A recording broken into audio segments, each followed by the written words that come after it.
Praise the lord. ప్రభు అయిన యేసుక్రీస్తు నామములో ఈ కార్యక్రమాలు వీక్షిస్తున్న మీ అందరికీ మా పరమ యెరూషలేం మినిస్ట్రీస్ ద్వారా హృదయపూర్వకమైన వందనాలు తెలియచేస్తున్నాం. దేవుని మహాకృపను బట్టి ఈ ఉదయకాలము, ఈ ప్రత్యేకమైన సమయం కాసేపు దేవునితో మనం సమయాన్ని గడుపుదాం. పరిశుద్ధ గ్రంథంలో నుంచి యోహాను సువార్త 11వ అధ్యాయము 25వ వచనాన్ని చదువుతున్నాం. అందుకు యేసు, పునరుద్ధానమును జీవమును నేనే, నా యందు విశ్వాసముంచువాడు చనిపోయినా బ్రతుకును. వాస్తవానికి ఈ వాక్యము మన అందరికీ ఎన్నోసార్లు మనం వింటున్నాం. ఈ వాక్యములో ఉన్న ప్రాముఖ్యమైన మాట, యేసు పునరుద్ధానమును నేనే అనే మాట ఈరోజు చాలా ప్రాముఖ్యమైన మాట. వాస్తవానికి అక్కడ మనము లాజరుని చూస్తే, మరణ పడక మీద ఉన్నటువంటి లాజరు మరణమైపోయి అప్పటికే 4 దినాలు అయిపోయిందని తన సహోదరి మార్త చెప్తున్నటువంటి మాటలు విని యేసు ప్రభు వారు ఇక్కడ చెప్తున్నారు, పునరుద్ధానమును నేనే. ఎందుకంటే యేసు ప్రభు వారు శిలువ మరణానికి అప్పగించుకొని తిరిగి 3వ రోజున ఆయన పునరుద్ధానుడై లేచాడు. అలాగునే ఆయన యందు విశ్వాసం ఉంచిన ప్రతి ఒక్కరికి కూడా, ఆయన నమ్మి రక్షణ పొందిన ప్రతి ఒక్కరికి కూడా అదే పునరుద్ధానము ఉన్నదని, ఆ పునరుద్ధానము యేసుక్రీస్తు ప్రభువారని మనం తెలుసుకోవాలి. కాబట్టి ఇక్కడ మనం గమనించి యేసయ్య చెప్తున్నారు, పునరుద్ధానమును నేనే అని చెప్తున్నారు. అపోస్తుల కార్యములలో 26వ అధ్యాయములో 22వ వచనం చదువుతున్నాం.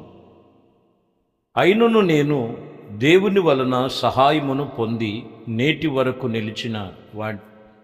నిలిచి ఉండటంలో క్రీస్తు శ్రమపడి మృతుల పునరుద్ధానము పొందిన వారిలో మొదటివాడు అగున్నట్లు చేత ప్రజలకును అన్యజనులకు తెలియచేసినట్లుగా దైవజనుడు పౌలు ఇక్కడ చెప్తున్నారు. ఇక్కడ ఏమని ప్రకటన చేస్తున్నారంటే, క్రీస్తు శ్రమపడి మృతి పొంది పునరుద్ధానమును పొందినట్లుగా మృతి పునరుద్ధానమును గురించి అక్కడ చెప్తున్నాడు. దాని విషయంలో ప్రధానుని నేను దైవజనుడు చెప్తున్నాడు. ఒక రకంగా చెప్పాలంటే, ఆయన శిష్యులను హింసించిన వాడిలో ప్రధానమైనటువంటి పాత్ర సౌలుగా ఉన్నప్పుడు ఉంది. అదే యేసు ప్రభు వారి యొక్క పునరుద్ధానమును గురించి కూడా ప్రకటన చేయటానికి దేవుడు ఆయన ఒక సాక్షిగా అక్కడ నిలబెట్టాడు. యేసు ప్రభు వారు దేవుడు కాదని, యేసు ప్రభు వారు అసలు దేవుడే కాదని చెప్పి వినాదాలు చేసినటువంటి తలంపులు కలిగిన సౌలు జీవితంలో అదే సౌలు పౌలుగా మారిన తర్వాత మృతి పునరుద్ధానము పొందినటువంటి క్రీస్తును నేను ప్రకటన చేస్తున్నానని ఎన్నో గ్రామాల్లో సువార్తను ప్రకటించిన విషయంలో, ఆయన పునరుద్ధానములో రక్షించబడిన వాడిలో మొదటివాడును నేనే అని క్రీస్తునకు సాక్షిగా, అతసాక్షిగా నిలిచినటువంటి వ్యక్తి పౌలును మనం చూస్తాం. ఈరోజు మనం గమనించాలి, ఈ లోకములో మనం జీవిస్తున్నటువంటి జీవితంలో ఇది జీవితము కాదు, పునరుద్ధానం అనేది ఒకటి ఉంది.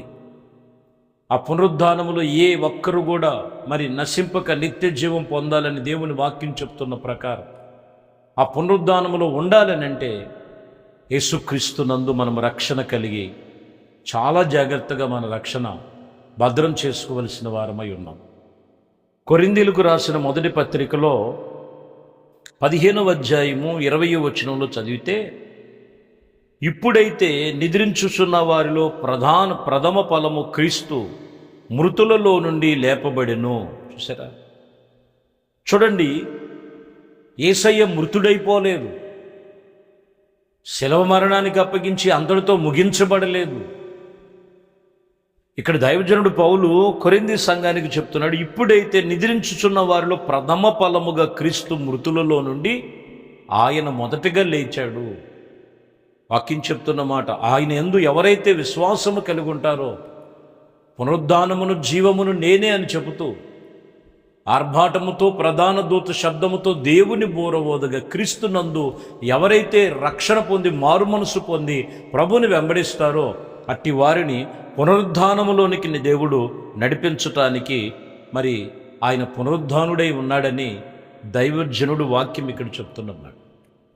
ఈరోజు నీవు నీ కుటుంబంలో ఆ పునరుద్ధాన బలము పొందుకొని క్రీస్తునందు విశ్వాసము కలిగి శరీర సంబంధమైన వాటిని విడిచి ఆత్మ సంబంధమైనటువంటి క్రీస్తు రక్తము చేత కడగబడి మారు మనసు పొంది పునరుద్ధానము పొందుకొనటానికి దేవుని యందు నువ్వు నివసించే వ్యక్తిగా నావా? ఎందుకంటే మరి అపోస్తుల కార్యము గ్రంథములో శృంగారం అనే దేవాలయం అనేటువంటిది ఒకటి కనపడుతుంది మనకు అక్కడ 3వ అధ్యాయములో. కాబట్టి అక్కడ భిక్షం ఎత్తుకొనటానికి పొద్దున్నే అక్కడ దింపి సాయంత్రం అతన్ని తీసుకొని వెళుతూ ఒక భిక్షం ఎత్తుకునే భిక్షగాడు ఇంచుమించుగా మధ్యాహ్నం 3 గంటల టైములో పేతురు యోహానులు ప్రార్థన చేసుకొనటానికి దేవాలయంలోనికి వెళుతున్నప్పుడు మీరు గమనించినట్లయితే పేతురు యోహానులు చూసి వీళ్ళ దగ్గర ఏమైనా దొరుకునేమో అని చెప్పి ఆశించి వాళ్ళని ఎలుగెత్తి వాళ్ళని అడిగినట్లుగా మన వాక్యం చూస్తాం. దానికి సమాధానంగా పేతురు మాట్లాడతారు 6వ వచనంలో, అంతటా పేతురు, వెండి బంగారములు మా యొద్ద లేవు, కానీ నాకు కలిగినదే నీకు ఇచ్చేదను. నజరేయుడైన యేసు నామములో నడవమని చెప్పగా అప్పటి వరకు చచ్చుబడిపోయిన కాళ్ళు అతని అరికాళ్ళు శీల మండల మొదలుకొని నడినెత్తి వరకు స్వస్థత కలిగినట్లుగా రాయబడి. అంటే పునరుద్ధాన బలం ఏంటంటే నజరేయుడైన యేసు నామములో స్వస్థత కలుగునని ఎప్పుడైతే వారు చెప్పారో వెనువెంటనే అక్కడ స్వస్థత కార్యం జరిగింది. ఈరోజు మనం చాలా జాగ్రత్తగా గమనించాలి. వెండి బంగారాలు హేయమైనవి మనకి అక్కరలోనికి రావు, కానీ నజరేయుడని యేసు నామములో స్వస్థత ఉన్నది, రక్షణ ఉన్నది, విడుదల ఉన్నది. నిత్యత్వములో నిత్య జీవానికి వారసులుగా పునరుద్ధానములో ఉండటానికి దేవుడు మనల్ని నియమించి ఉన్నాడనే సంగతి మనము జ్ఞాపకం చేసుకోవాలి. ప్రియమైన దేవుని బిడ్డలారా, వాక్యం ఇక్కడ చెప్తున్నటువంటి మాటలో వెంటనే అతను లెగిసి గంతులు వేయటం ప్రారంభించాడు. అప్పటి వరకు భిక్షమెత్తుకునేవాడు కొన్ని రోజుల నుంచి దేవుని యొక్క పునరుద్ధాన బలము చూడండి, దేవుని యొక్క బలం యొక్క శక్తి చూడండి. ఈరోజు మనం గమనించాలి, దేవుని యొక్క బలము, ఆయన యొక్క పునరుద్ధానపు బలము ఇప్పటికి కూడా విశ్వసించిన వారి మధ్యలో ఆయన ఆత్మస్వరూపిగా కార్యములు చేయబోతున్నారు. ఆయన కాబట్టి ఆ పునరుద్ధానుడైన యేసుక్రీస్తునందు నమ్మికుంచండి. ఎందుకనంటే ప్రకటన గ్రంథములో 1వ అధ్యాయం 5వ వచనములో, నమ్మకమైన సాక్ష్యము మృతులలో నుండి ఆది సంభూతుడగు లేచుననేవాడు, ఇదిగో భూపతులకు అధిపతులకును యేసుక్రీస్తు నుండి కృపా సమాధానము మీకు కలుగునుగాక అని చెప్పారు. ఇక్కడ మనం గమనించినట్లయితే నమ్మకమైన సాక్ష్యం ఏంటంటే మృతులలో నుండి ఆది సంభూతుడైనటువంటి యేసుక్రీస్తు పునరుద్ధానుడై లేచాడు. భూపతులకేమి అధిపతులకేమి యేసుక్రీస్తు నుండి కృపా సమాధానము కలుగు చేయటానికి. లోకములో ఎంతటి వారైనా కానీ దేవుని యందు కృపా సమాధానాలు ఉన్నాయి. ఎందుకంటే ఆయన పునరుద్ధానుడు. ఆ పునరుద్ధాన బలము నమ్మిన వారిలో ఆ సాక్ష్యము కలుగునని వాక్యం చెప్తున్నాడు. దేవుని నువ్వు ఎంతగా నమ్మి ఉన్నావు, దేవుని యందు నువ్వు ఎంతగా భయభక్తులు కలిగి ఉన్నావో ఒకసారి జ్ఞాపకం చేసుకో. ఆయన పునరుద్ధానుడు. నీలో ఉన్న జీవము లేని వాటిని జీవింపచేసి ప్రాచీన స్వభావము పాతిపెట్టబడి నవనూతనమైన జీవితమును జీవింపచేసి పునరుద్ధాన బలమునిచ్చేవాడు నేను ప్రకటిస్తున్న యేసుక్రీస్తు. అపోస్తుల కార్యములలో 17వ అధ్యాయములో 32వ వచనంలో చదివితే, మృతుల యొక్క పునరుద్ధానమును గురించి వారు వినినప్పుడు మరికొందరు దీనిని గురించి నీవు చెప్పినది ఇంకనూ మాకు ఒకసారి చెప్పుమని కొందరు అంటున్నారు. కొందరు వినిన కొలది అపహాసం చేస్తున్నారు. అపహాసం చేసేవాళ్ళు ఉన్నారు. అలాగే మృతు పునరుద్ధానముల గురించి మరలా మాకు చెప్పు, ఇంకా ఏమేం జరిగిందనని అడిగేవాళ్ళు కూడా ఉన్నారు. ఇక్కడ అపోస్తుల కార్యములలో 17:32 కొంతమంది హేళన చేసేవారు, కొంతమంది ఇంకా యేసు ప్రభువారిని మృతుల్లో చూస్తున్నారు. చాలామంది కొన్ని మాటలు మాట్లాడుతుంటారు అజ్ఞానపు ముసుగులో ఉండి, లోక సంబంధమైన పరిస్థితుల మధ్యలో ఉండి. ఆయనే రక్షించుకోలేడు, ఈయన దేవుడా అని కొందరు, లేదా శిలువ మీద ఆయన అప్పగించుకున్నాడు, ఆయన మరణానికి అప్పగించుకున్నాడు, ఆయన మరణమైపోయేవాడు, ఆయన దేవుడా, ఆ శిక్షను తప్పించుకోలేనివాడు, ఆయన ఒక దేవుడా. కొంతమంది ఇంకా మృతులలో యేసు ప్రభువారిని యొక్క పునరుద్ధానమును గురించి ఏమని మాట్లాడతారంటే అపహాసం చేసేవాళ్ళు ఉన్నారు. అందుకని శిలువను గూర్చిన వార్త నశించు వారికి వెర్రితనముగా ఉన్నది, జయించే వారికి అది దేవుని శక్తి అయి ఉన్నదని వాక్యం చెప్తున్నమాట. కాబట్టి ఇక్కడ కొందరేమో ఇంకా చెప్పు పునరుద్ధానమును గురించి, యేసు ప్రభువారు ఆయన ఎలా మృతులై లేచారు, ఆ పునరుద్ధానములో ఉన్న ఆంతర్యం ఏంటి, మరలా చెప్పని కొందరు. కొంతమందికి ఎగతాళిగా హేళముగా ఉన్నది. ప్రియమైన దేవుని బిడ్డలారా, వాక్యం చెప్తున్నటువంటి సత్యమును మనం గమనించాలి.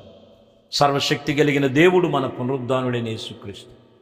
ఈరోజు అదే పునరుద్ధానము నీ జీవితంలో కలిగి ఉండాలంటే ఈరోజు పునరుద్ధానమును నేనే యేసయ్యాను. ఆయనతో నువ్వు విశ్వాసం ఉంటే అదే పునరుద్ధానము నీకు కలుగుతుంది. ఆయన యందు నీకు నమ్మకము కలిగి ఉంటే అదే పునరుద్ధానం నీలో కలిగి ఉంటుంది. ఆయన యందు నీవు ఒక మంచి సాక్ష్యము కలిగినటువంటి జీవితము జీవించి యేసుక్రీస్తుని అంగీకరించగలిగితే అదే పునరుద్ధానము దేవుడు నీకు కలుగు చేస్తాడు. ఆయన పునరుద్ధానుడు. ఆయన యందు విశ్వాసం ఉంచిన వాడు మరణించిన వారు తిరిగి పునరుద్ధానమై లెగుస్తారు, ఇంకా మరణ వాతన పడరని వాక్యం చెప్తుంది.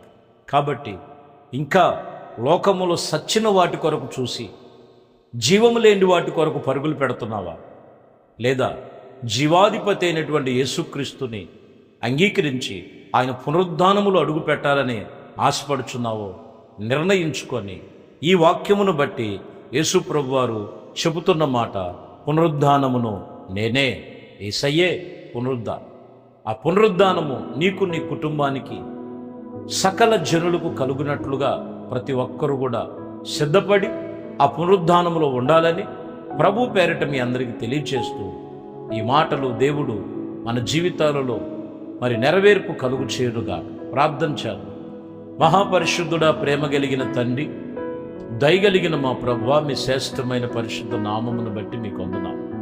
మీ కృప, దయా, సంకల్పమును బట్టి పునరుద్ధానమును నేనే అని మీరు చెప్పగలిగిన గొప్ప దేవుడు.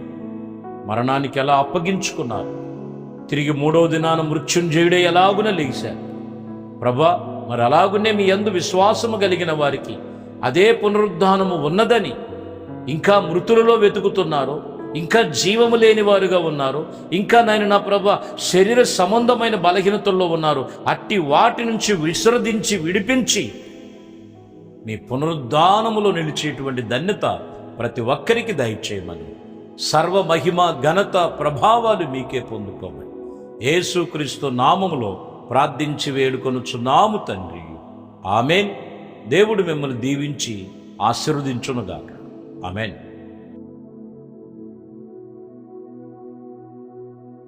దేవునితో వచ్చిన పరిశుద్ధ